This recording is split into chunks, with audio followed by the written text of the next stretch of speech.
Bem-vindos ao Cinecena 369. A pedido dos nossos queridos inscritos, voltamos com outra lista de ódio nos bastidores. Em ordem decrescente de mágoa, as 10 maiores histórias entre atores e diretores, situações que tornaram difícil o trabalho conjunto para ambas as partes. I've got 6 weeks to set things right.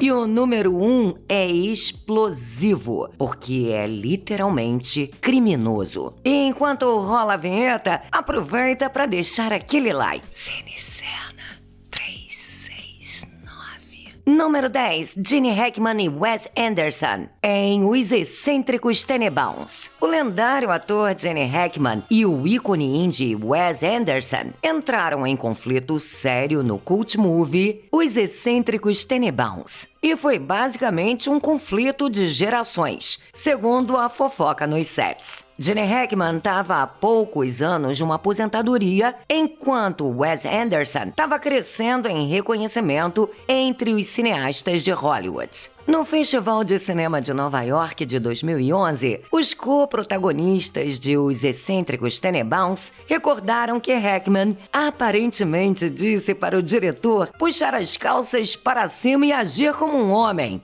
enquanto estava visivelmente mal-humorado e agressivo com os outros. And I've watched him with other directors, and he'll get really annoyed. I'm aware of that. Número 9. Alfred Hitchcock e Tippi Hedren, em Os Pássaros. A combinação do estilo de direção de Hitchcock e a presença em cena da então desconhecida Tippi Hedren serviu como receita para o sucesso do clássico Os Pássaros. Só que nos bastidores, ela foi alvo de avanços românticos indesejados. Tippi acusa o diretor de ter tentado beijá-la. Era sexual, perverso e feio, segundo ela. It is the worst thing to be the object of someone's obsession if you're not interested. Além dessa parada sinistra, ela foi submetida a um desgaste físico exaustivo durante uma sequência de ataque com pássaros reais. Em sua autobiografia, Tippi, que era mãe de Melanie Griffith e avó de Dakota Johnson, lembrou que Hitchcock não a deixou também rescindir o contrato, impedindo assim a sua carreira. Hitchcock podia ser um diretor genial, mas era um abusador criminoso.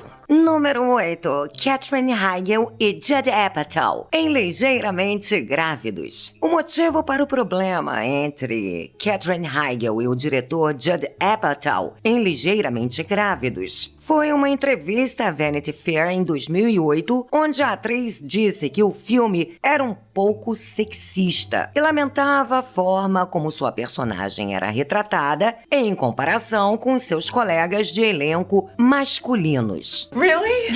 I know, I was so surprised too. Para ela, sua personagem era uma megera mal-humorada e nervosa, enquanto o personagem de Seth Rogen, por exemplo, era amável, abobalhado e divertido. Fato é que esse tinha sido seu primeiro filme e fazer uma crítica dessas em uma entrevista queimou seu filme no mercado. Mesmo assim, durante uma entrevista que ela deu no antológico programa de rádio The Howard Stern Show, ela disse que tentou se desculpar com Seth Rogen e Judd Apatow, mas não deu muito certo não, e reconheceu que suas críticas foram bastante maturas. Número 7. Bruce Willis e Kevin Smith em Tiras em Apuros. Quando Bruce Willis foi fazer o papel principal em Tiras em Apuros, com a direção de Kevin Smith, já era um veterano consagrado e não soube lidar muito bem com o diretor. Smith, que surgiu nos anos 90 e que fez muito sucesso com seu filme independente O Balconista, comentou sobre como Willis resistia a ser dirigido por um cineasta mais jovem e comparativamente menos experiente. This a series of... Did you just ask me to give a performance that I gave 25 years ago?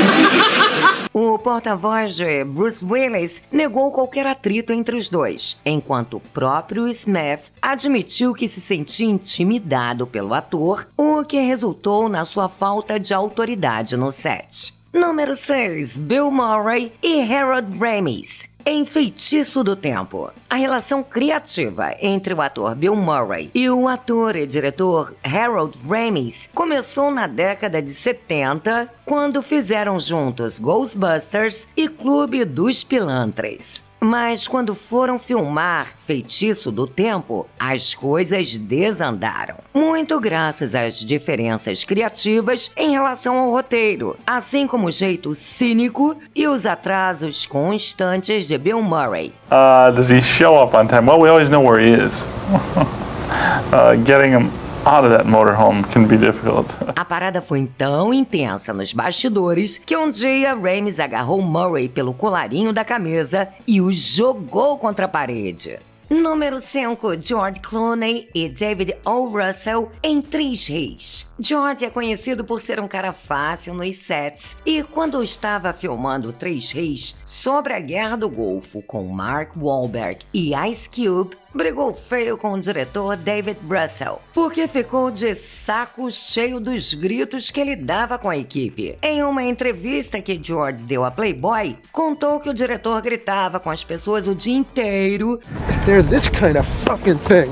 desde o primeiro dia. Fez o supervisor do roteiro chorar, empurrou uma figurante e constrangeu outro integrante da equipe de filmagem. Um inferno. Get out of my way.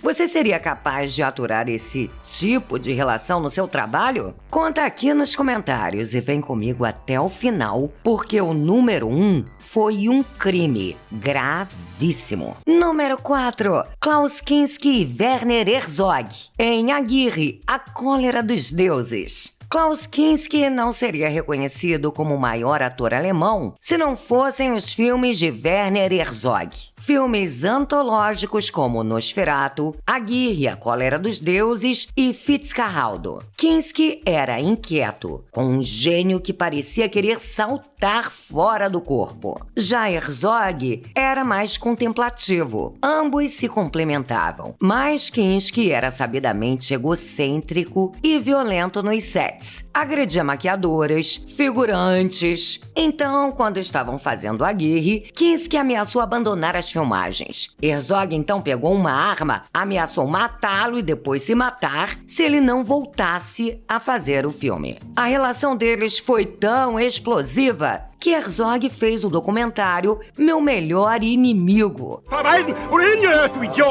contando essa relação de amor e ódio entre os dois. Número 3, Edward Norton e Tony Kaye em A Outra História Americana. Tony Kaye ganhou fama ao filmar comerciais de TV em sua terra natal, a Grã-Bretanha, antes da sua estreia no cinema em 1998 com A Outra História Americana. Então era um novato em Hollywood, enquanto Edward Norton, protagonista do seu longa, já era consagrado. Edward não gostou do corte final do filme e reclamou pedindo que Tony alterasse. Ele disse que não faria. Aí Norton foi reclamar com a produtora, que tirou o diretor da edição final e deu a Norton.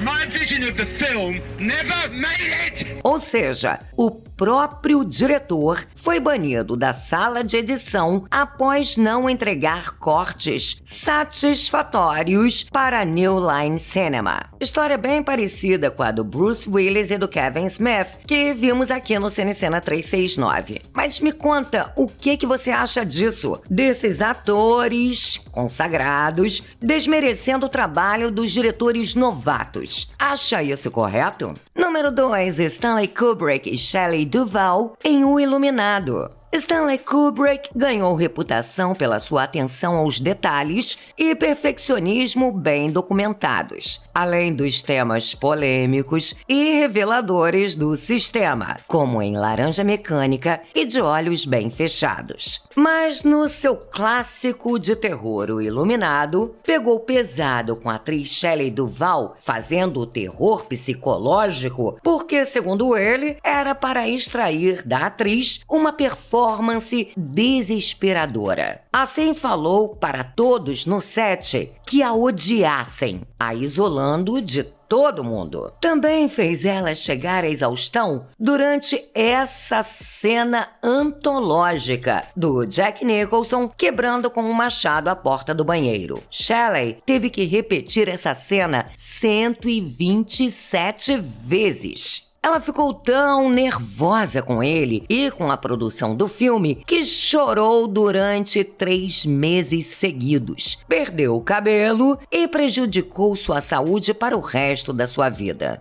He can do some pretty cruel things when you're filming. O resultado disso é que sua interpretação é considerada até hoje uma obra-prima do terror. Mas você acha que isso tudo valeu a pena? Número 1. Bernardo Bertolucci e Maria Schneider em O Último Tango em Paris. I've been in a way horrible to Maria. A história número 1 é a mais infame do cinema. Um abuso em cena, filmado e consagrado no mundo todo. No filme que foi considerado por anos como um cult movie. Um absurdo como jamais se viu antes ou depois. Durante as filmagens do Último Tango em Paris, drama sexual e explícito do cineasta italiano Bernardo Bertolucci, a atriz francesa Maria Schneider, de 19 aninhos, não estava ciente que teria que fazer uma cena em que era Prada. Você entendeu, né, o que eu falei? Tem coisas, palavras que a gente não pode dizer aqui. Ela contracenava com Marlon Brando, que tinha 48 anos e já era consagradíssimo. No filme, ele interpreta um viúvo repleto de questões existenciais e, tentando se encontrar, vai para Paris, onde conhece uma menina muito mais jovem. A proposta da relação era só a física mesmo, e a relação vai escalando até que, em uma cena que foi combinada entre Bertolucci e Brandon na manhã da filmagem e sem avisar a Maria, Marlon ordena a ela que pegue uma manteiga. Maria não entendeu muito bem, mas fez o que ele pediu, continuou no personagem, pegou a manteiga na geladeira e jogou para ele. Ele agarra ela, baixa sua calça, pega a manteiga e você já sabe o que aconteceu. O maior crime da história da sétima arte. Recentemente, a sobrinha da atriz escreveu uma biografia da tia,